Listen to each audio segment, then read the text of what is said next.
বলি। প্রথমে আমি ডিমগুলোকে একটু লাল লাল করে ভেজে নিলাম।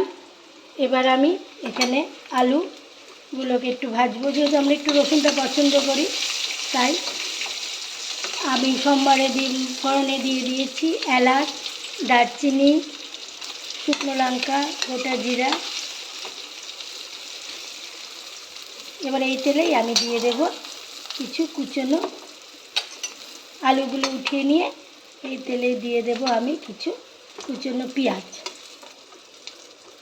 পেঁয়াজটা যতক্ষণ একটু লাল হবে ততক্ষণ অবধি আমি ভেজে নেব।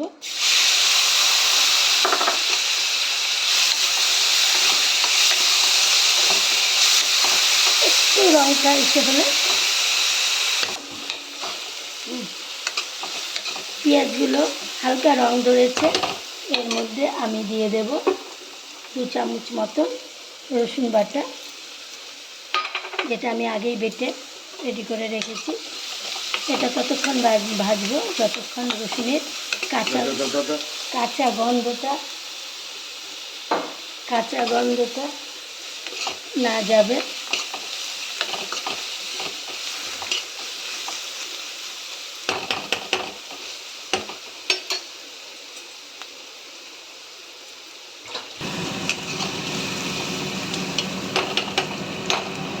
এবার আমি এর মধ্যে দিয়ে দেব একটু আদা, কাঁচা লঙ্কা বাটা। এটাও আমি ততক্ষণই ভাজবো যতক্ষণ আদার কাঁচা গন্ধটা না যায়।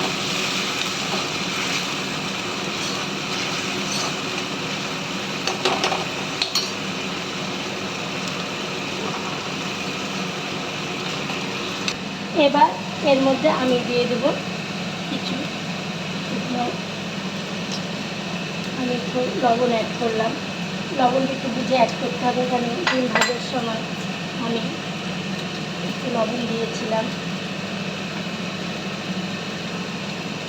1 চামচ কাশ্মীরি লাল লঙ্কার গুঁড়ো, অবশ্যই কালার হওয়ার জন্য।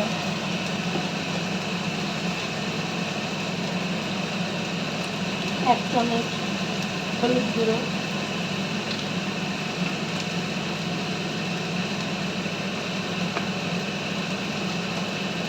1 চামচে 2 চামচ জিরার গুঁড়ো,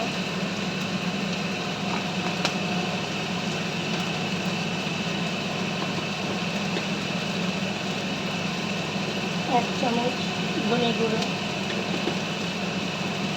এই দিয়ে আমি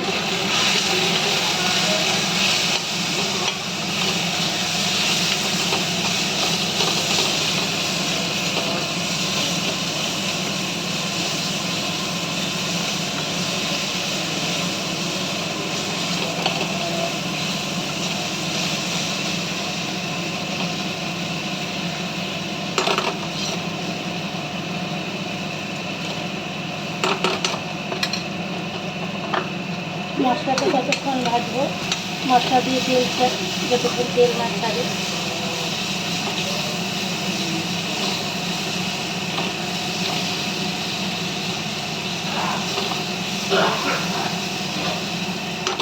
মশলা দিয়ে একটা সুন্দর গন্ধ বেরিয়েছে। এই যে আমার ক্যামেরাম্যানের কাশিতেই বোঝা যাচ্ছে।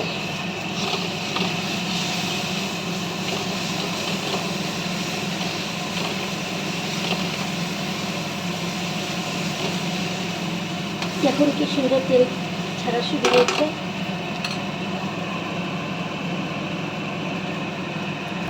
আমি এর মধ্যে গরম জল অ্যাড করব।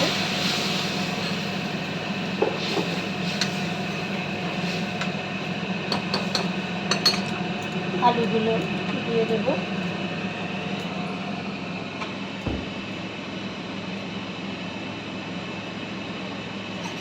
একটু ফুটলে আমি এর মধ্যে ডিমগুলো ছেড়ে দেব।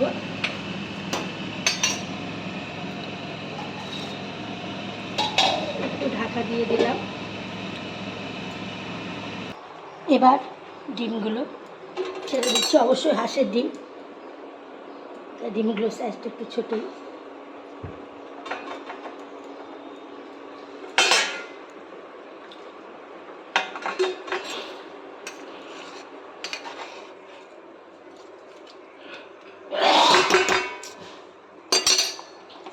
আমার আজকে হয়ে যাবে ডিমের ঝোলের পাতলা।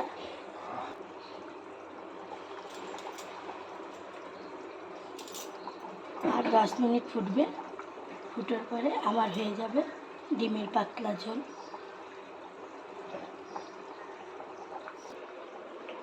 আমার ডিমের ঝোল রেডি হয়ে গেল। এর মধ্যে এখন দিয়ে দিলাম 1 চামচ গরম মশলা, একটু সামান্য ঘি। ঘিটা অবশ্যই আমার হাতে বানানো, ঘিটা আমি হাতেই বানাই। হয়ে গেল আমার আজকে পাতলা ডিমের ঝোল।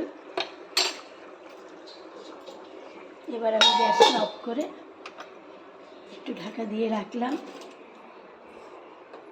নমস্কার বন্ধুরা, বুবুর ছোট্ট কিচেনে সবাইকে স্বাগত জানাচ্ছি। আজকে তো আমি ডিমের একটা পাতলা ঝোল করলাম, আপনারা দেখবেন। ভালো লাগলে অবশ্যই লাইক করবেন।